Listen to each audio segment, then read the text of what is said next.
시청자 여러분 안녕하십니까? 서울시의회 플러스입니다. 첫 소식입니다. 제277회 서울시의회 정례회 시정질문 마지막 날에는 용산공원 추진 계획, 지하철 8, 9호선 연장 사업 등 서울시의 굵직한 사업들에 대한 질문이 중심을 이뤘습니다. 네, 또한 SH공사 출신들의 위탁업체 일감 몰아주기 행태 포착 등 SH공사 운영에 대한 날선 비판도 이어졌습니다. 제277회 서울시의회 정례회 마지막 시정질문은 서울시의 굵직한 사업들에 대한 질의로 시작됐습니다. 김희걸 의원은 반환이 예정돼 있는 용산 미군기지 부지에 지어질 용산공원의 추진 계획을 물었습니다. 께서는 용산 개발과 관련하여 취하고 있는 정책은 무엇이며? 지금 현재는 국토부와 서울시가 TF를 만들어서 이 부분에 대해서는 온전한 공원으로서의 시민들을 위한 그런 공원으로서 회복을 목표로 지금 협의하고 협력하고 있는 중입니다. 연장이 확정된 지하철 8호선과 9호선 4단계 사업의 구체적인 진행 상황에 대한 답변도 요구됐습니다. 바로 별내선 사업이죠? 예, 8호선 그렇죠? 연장입니다. 예. 지금 착공했습니까? 9호선 4단계 사업은 진행되는 겁니까? 서울시는 8호선 연장선은 지난 9월에 착공에 들어갔으며 9호선 4단계 연장선은 타당성 조사와 설계를 거쳐 이르면 오는 2020년 중순에 공사를 시작할 계획이라고 밝혔습니다. 또 이날은 SH공사에 대한 질문이 이어졌습니다. 강구덕 의원은 SH공사 출신들의 위탁업체에 일감 몰아주기 행태가 포착됐다고 지적했습니다. SH공사 전직 직원, 그러니까 출신들에게 일감 몰아주기식 특혜성 의혹 시비가 있다고 보는데 196개 단지 중에 42%인 82개 단지가 저희 공사 출신이 관리업체를 운영하고 있는 업체에 위탁한 게 사실입니다. 공정하게 위탁업체를 선정하지만 앞으로 이를 더 엄정하게 운영을 할 거고. SH공사가 분양자의 주택법 위반으로 분양계약이 취소된 매수자를 위해 구제책을 마련했음에도 불구하고 최호정 의원은 아직도 매수자들이 위약금을 내고 있다며 제도의 허점을 짚었습니다. SH의 위약금 부과를 선의의 매수자들에게 지금 SH가 요구하고 있어서 이 매수자들이 극심한 손해를 보고 있습니다. SH공사는 이에 대한 개선 방안을 검토하겠다고 설명했습니다. 서울시의회는 다음 달 15일 본회의에서 서울시와 시교육청 예산안을 의결한 뒤 21일 예산안과 각종 안건을 처리할 예정입니다. TBS 문숙희입니다. 서울시가 시의회에 제출한 내년도 예산은 31조 7천여억 원으로 사상 처음 30조 원을 넘는 금액이었습니다. 서울시 교육청이 편성한 구조까지 포함하면 내년도 예산은 총 40조 원을 넘었는데요. 네, 방대한 규모의 예산이 편성된 만큼 서울시의회는 그간의 재정 현황을 바탕으로 시민과 함께하는 예산안 분석 토론회를 열었습니다. 서울시가 시의회에 제출한 내년도 예산은 31조 7천여억 원. 사상 처음으로 30조 원을 넘은 금액입니다. 서울시 교육청은 교육환경시설 개선 사업과 4차 산업혁명 시대를 대비한 역점과제 지원 등을 중점으로 9조 1천여억 원을 편성했습니다. 총 40조 원을 넘는 방대한 규모의 예산이 편성된 만큼 서울시의회는 시민과 함께하는 예산안 분석 토론회를 열었습니다. 내년은 지방선거를 앞두고 박원순 시장 2기를 마무리하는 시점이기 때문에 그간의 서울시 재정 현황을 평가해보는 자리로 시작됐습니다. 우선 지난 6년간 서울시의 예산 규모와 부채는 늘어난 데 비해 지출 구조의 변화는 미미했다는 분석이 나왔습니다. 실제 지난 6년 동안의 서울시의 흐름, 예산의 흐름을 보면은요. 확실히 중앙정부의 예산 팽창보다 훨씬 더 빠른 수준으로 서울시 예산이 팽창을 해왔음을 알 수 있습니다. 총량적으로 봤을 때 세입 규모는 굉장히 늘어났지만 실제 이 총량적인 지출 구조의 개선 혹은 변화라고 하는 것이 눈에 띄는 게 있을까라고 했을 때에는 이제 보이지 않는다. 역대 최대 규모로 1조 원이 투입된 일자리 분야에 대한 우려도 제기됐습니다. 전체 예산의 80%가 공공부문에 투입돼 양질의 일자리 창출에 대한 의문이 제기됐습니다. 현재 사업 예산의 대부분을 직접 일자리에 투입하고는 일자리 창출 효과에서는 민간 부문을 통한 간접 일자리 창출보다 더 떨어지는 비생산적이고 비효율적인 예산 집행 구조를 보이고 있다고 생각합니다. 일자리에 막대한 재정을 투입하면서 어떻게 보면 생명 연장을 하고 있는 교육청 전체 사업 예산에서 가장 큰 비중을 차지하는 누리과정에는 6천여억 원이 투입됐습니다. 누리과정 재원 분담을 둘러싸고 정부와 시도교육청 간 첨예한 이견이 있었던 만큼 효과적인 재원 마련 방안이 우선돼야 한다는 의견도 나왔습니다. 이 밖에 서울시 지진 기초자료 구축을 위한 지진안전 예산 확보 필요성도 논의됐습니다. TBS 구균진입니다. 지난 15일 경북 포항에서 발생한 지진이 서울을 비롯한 수도권에까지 영향을 미치면서 서울도 더 이상 지진 안전지대가 아닌데요. 네, 서울에는 2,200여 개의 지진 대피소가 있지만 이를 안내하는 표지판 등이 없어 실효성에 대한 지적이 나오고 있습니다. 이에 서울시의회는 관련 조례를 개정해 대피소의 안내 표지판 설치 의무화를 추진하고 있습니다. 지난해 발생한 5.8 규모의 경주 지진. 유례 없는 강진에 수많은 부상자와 70억 원 이상의 재산 피해가 발생했고 평소 지진 대비에 소홀했던 정부와 지방자치단체는 지진 피해 예방을 위한 대책 마련에 돌입했습니다. 서울시는 신축 건물의 내진 설계 기준을 높이는 한편 기존 건축물을 위한 내진 보강 예산도 확대했습니다. 특히 인구 대비 현저히 부족했던 지진 대피소는 700여 개에서 경주 지진 후 2,200여 개로 대폭 늘렸습니다. 이로 인해 10% 수준이던 대피소 인구 수용률은 50% 정도로 향상됐지만 일각에선 실제 활용도는 떨어질 수 있다는 지적이 나오고 있습니다. 긴급 상황에서 활용하기엔 대피소에 대한 안내나 홍보가 부족하기 때문입니다. 지진 대피소로 지정된 한 교회입니다. 그런데 이곳이 대피소라는 사실을 알려주는 표시는 그 어디에서도 찾아볼 수 없습니다. 홍보라도 있으면은 주민들이 알 텐데 그런 건 전혀 없었거든요. 그러니 당연히 모를 수밖에 없죠. 서울 2,200여 개 지진 대피소 중 안내 표지판이 설치된 곳은 650개소. 전체의 28%에 불과합니다.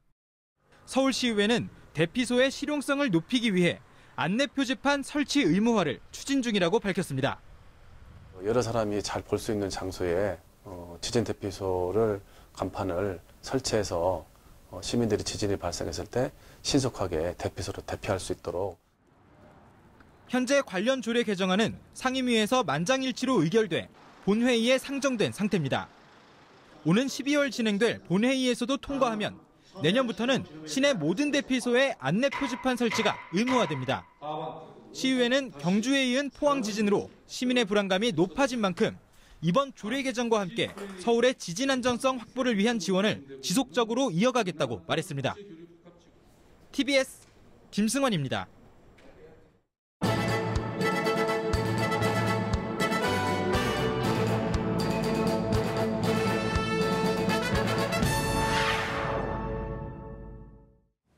문화체육관광위원회 이성희 위원장이 최근 경북 포항에서 발생한 규모 5.4의 지진으로 필로티 구조 주택이 심각하게 훼손된 것에 대한 우려를 표명했습니다. 필로티 구조란 1층에 벽이 없이 건물을 기둥으로 떠받치는 형태의 구조물로 지난 2002년 다세대 주택의 주차장 확보가 의무화되면서 크게 확산됐지만 건물 전체 하중이 기둥에 쏠려 있어 지진에 매우 취약합니다. 국토교통부의 자료에 따르면 국내 건축물 중 내진 설계가 적용된 건물은 7.9%에 불과하며 최근 수년간 도시에 건립된 다가구, 다세대 주택 중 80에서 90%가 필로티 구조 건축물이지만 정확한 통계조차 없는 실정입니다. 이성희 위원장은 내진 설계에 대한 새로운 기준 제시와 기존 건축물의 내진 성능 점검 강화를 촉구하며 국가와 지자체가 함께 나서 주민들의 불안을 해소할 수 있는 현실적인 방안을 마련해야 한다고 강조했습니다. 영명병기 제도가 공공성을 훼손하고 승객의 혼란을 가중시킨다는 논란이 일고 있습니다. 영명병기제도란 기존에 있는 영명에 역과 가깝고 이용이 편리한 공공기관이나 학교, 병원 등을 입찰을 통해 선정한 후 서울교통공사에 일정 금액을 지불하고 이름을 표기하는 사업입니다. 그러나 우이 신설선 경전철 국민대 입구역에서 국민대 정문까지는 2.1km로 걸어서는 30분에서 40분, 버스를 이용해도 15분 정도가 소요되며 지하철 4호선 한성대 입구역과 성신여대 입구역 또한 각 학교 정문까지 도보로 15분, 8분이 소요되는 것으로 나타났습니다. 이승로 의원은 대학명을 사용하는 지하철역과 해당 학교가 대부분 상당 거리 떨어져 있어 실제로 승객들이 혼란을 겪고 있다고 지적했습니다. 또한 역사 위치와 크게 상관없는 곳에 이름을 사용하고 있다며 지역 주민과 승객의 편의를 우선시해 합리적인 대안이 필요하다고 강조했습니다. 문형주 의원이 2017 가장 아름다운 인물대전에서 참 정치인상에 선정돼 수상했습니다. 가장 아름다운 인물대전은 2013년부터 서울교육방송이 진행하고 있는 행사로 정치적 이념을 배제하고 교육적 측면의 활동 내용을 바탕으로 공정하게 평가해 선정하는 행사입니다. 문 의원은 교육위원회 위원으로서 학교폭력의 심각성을 깊이 공감하고 학교폭력 예방대책 포럼 등 연구단체 활동과 토론회를 비롯해 학교 미세먼지와 같은 교육환경 개선에도 적극적으로 앞장서 왔습니다. 또한 서대문구 홍은초등학교 학생들과 함께 벽화를 그리며 직접 현장에 나서 아이들과 눈높이를 맞추고 경청하며 현실적인 정책 수립을 위해 힘써온 공로를 높이 평가받았습니다. 서울시의회 이윤희 의원이 23일 TBS FM 서울 속으로에 출연했습니다. 서울시의회 기획경제위원회 소속인 이 의원은 시민을 최우선으로 바라보며 의정활동에 나서고 있다고 밝혔습니다. 또 자치구인 성북구에 있는 도남시장의 주차장 확보 어려움을 언급하며 전통시장 내 주차장 설치는 주민 편의를 위해 해결돼야 하는 과제라고 전했습니다. 이 밖에 문화예술인의 처우 개선 필요성 등을 강조했습니다. 한편 TBS FM 서울 속으로는 평일 오전 11시부터 12시까지 진행되며 서울시의회 초선 의원을 초대하는 코너 모교데이트 시의원을 만나다는 이 의원을 마지막으로 막을 내렸습니다.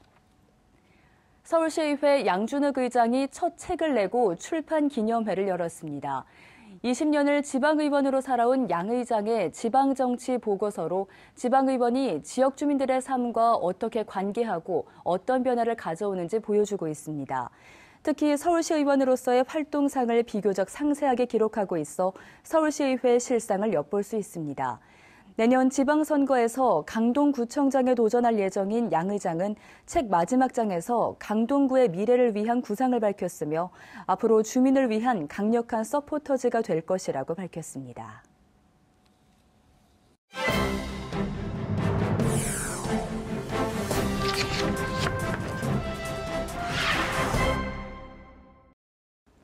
지난 시간 서울시정의 기초가 흔들리지 않게 잡아주는 세 곳의 상임위원회에 대해 알아봤는데요.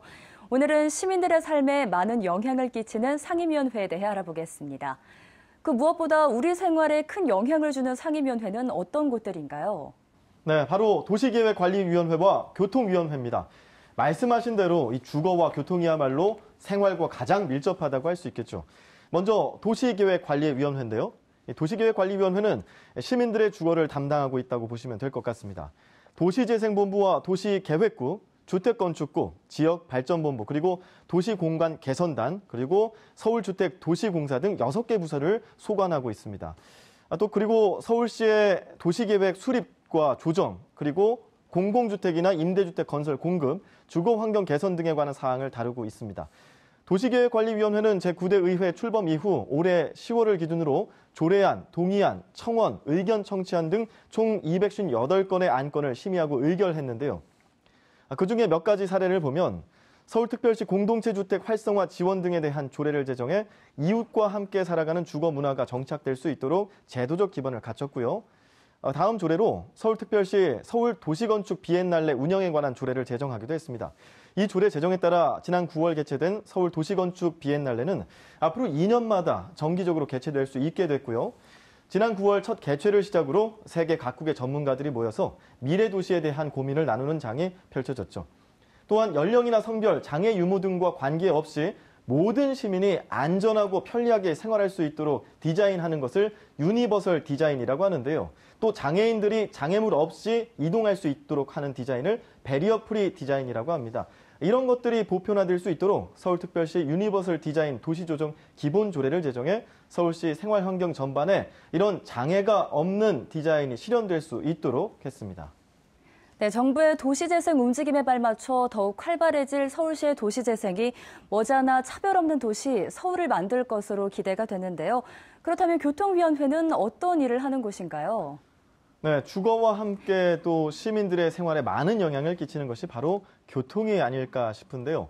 교통위원회는 이름 그대로 서울시 교통정책 전반에 대한 사항을 다루고 있는 곳입니다. 소관부서를 말씀드리면 도시교통본부, 서울교통공사, 도시철도국 같은 이런 소관 부서들이 있고요. 대중교통 운영 개선과 또 택시정책 수립, 그리고 장애인의 이동권 보장과 녹색교통 확대뿐만 아니라 신속한 교통정보 제공 등을 위해서 이런 역할을 도맡아 하고 있습니다. 교통위원회는 특히 대중교통 사각지역을 최소화하고 백화점과 대형마트 등 이 과다한 교통을 유발하는 시설물의 수요 관리로 교통 혼잡을 억제했습니다. 그리고 주차난이 심각한 주택가 지역의 주차장을 확충하는 등 이 주차 문제 해소에도 앞장서 왔습니다. 또한 도로나 대중교통 시설물에 의해 발생하는 사고도 예방하고 관리해오고 있는데요. 특히 지하철 9호선 실드터널 공사 중에 발생한 도로 함몰 원인을 규명하고 인근 주민들의 안전 대책도 마련케 했습니다. 또 사고가 있었죠. 구의역 사고 등에 대한 지하철 스크린도어 사고 발생의 문제점을 정확히 파악해 스크린도어의 전면 개보수를 요구하기도 했습니다. 네, 시민의 발이 돼주는 대중교통의 편리성을 높일 뿐 아니라 시민은 물론 관련 기관 종사자들의 안전까지 유심히 살펴오고 있었는데요. 앞으로도 활발한 의정활동으로 주거, 교통 등 시민들의 생활을 위해 계속해서 노력해 주길 바라겠습니다.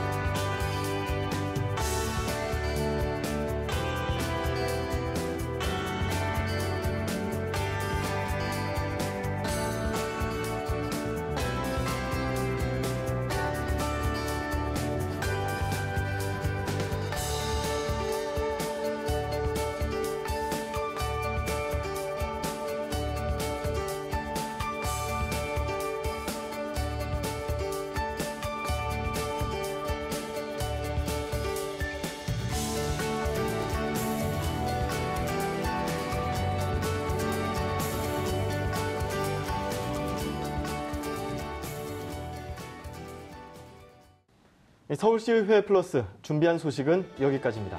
다음 시간 더 알찬 소식으로 찾아뵙겠습니다. 함께해 주신 여러분 고맙습니다.